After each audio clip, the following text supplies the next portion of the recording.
যা চাই সব যদি দুনিয়াতেই পাওয়া যেত, তাহলে এটা দুনিয়া না, জান্নাত হয়ে যেত।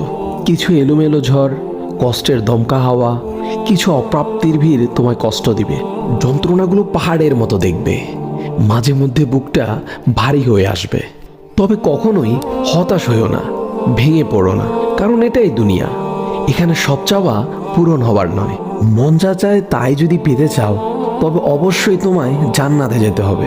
সেখানে তোমায় আর কোনো কষ্টই ছুতে পারবে না। এই যে ছোটখাটো কষ্টগুলো তোমায় আঘাত করে, এগুলো মূলত তোমায় জান্নাতের নিকটবর্তী করে এবং আল্লাহর সন্তুষ্টির দিকে দ্রুত গতিতে নিয়ে যায়।